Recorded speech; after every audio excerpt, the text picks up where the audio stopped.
വലയിൽ വീണ കിളികളാണു നാം, ചിറകൊടിഞ്ഞൊരിണകളാണു നാം. വഴിവിളക്കു കണ്ണു ചിമ്മുമീ വഴിയിലെന്ത് നമ്മൾ പാടണം.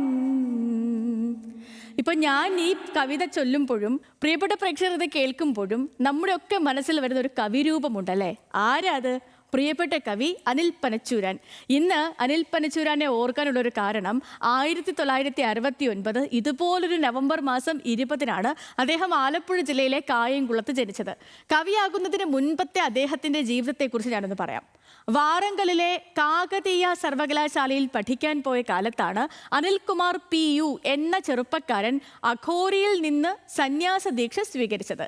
പിന്നെ സെൻ ബുദ്ധിസത്തിന്റെ ചിറകുകളിൽ അയാൾ കുറച്ച കാലം അലഞ്ഞു. അവധൂത ജീവിതത്തിനൊടുവിൽ തിരിച്ച് നാട്ടിലെത്തി വീട്ടുപറമ്പിൽ ഒരാശ്രമവും കെട്ടി. അതുകണ്ട ചേങ്കോട്ടുകോണ മഠാധിപതി സ്വാമി സത്യാനന്ദ സരസ്വതി അവനോട് പറഞ്ഞത്, ഒരു ദിവസം നീ തന്നെ ഇതിന് തീയിടേണ്ടി വരുമെന്നാണ്. പറഞ്ഞത് അക്ഷരം പ്രതി ശരിയായി.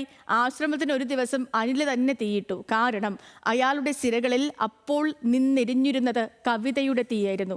ആശ്രമം എന്ന ആഗ്രഹത്തെ തീയിലെരിച്ച അയാൾ തൻ്റെ അവധൂത ജീവിതം കവിതയിലൂടെ തുടർന്നു. അയാൾക്ക് അങ്ങനെ ആവാനേ കഴിയുമായിരുന്നുള്ളൂ.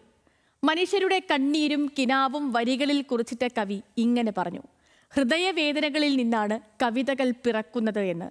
അത് അദ്ദേഹത്തിൻ്റെ കവിതയിലൂടെ പറഞ്ഞാൽ പാടാതിരിക്കാൻ ആവില്ല. നിനക്കെൻ്റെ നിലവിൽ നിലാവ് പെയ്യുമ്പോൾ. ഈ വരികളിൽ തന്നെ അദ്ദേഹത്തിൻ്റെ മനസ്സ് നമുക്ക് വായിക്കാൻ പറ്റും. കവിയുടെ ശബ്ദം നമ്മൾ പല കവിതകളിലൂടെ മുഴങ്ങിക്കേട്ടു. വലയിൽ വീണ കിളികളും അനാഥരും പ്രണയകാലവും ഒക്കെ നമ്മൾ ആവർത്തിച്ച് പാടി. ഇതൊക്കെയും അറബിക്കഥ എന്ന സിനിമയിലെ ഗാനങ്ങളിലൂടെ പ്രശസ്തമാകുന്നതിനും മുൻപായിരുന്നു. 2021 ജനുവരി മാസം 3-ന് അദ്ദേഹം യാത്ര പറഞ്ഞു പോകും മുൻപ് മൂളിപ്പാടാൻ സിനിമകളിലൂടെ ഒരുപിടി ഗാനങ്ങളും അദ്ദേഹം സമ്മാനിച്ചു. ഇന്ന് അദ്ദേഹത്തിൻ്റെ വരികൾ തന്നെ നമുക്കൊന്ന് ഓർത്തെടുക്കാം. സമത്വമെന്നൊരാശയം മരിക്കുകില്ല ഭൂമിയിൽ, നമുക്ക് സ്വപ്നമൊന്നു തന്നെ അന്നുമിന്നുമേ.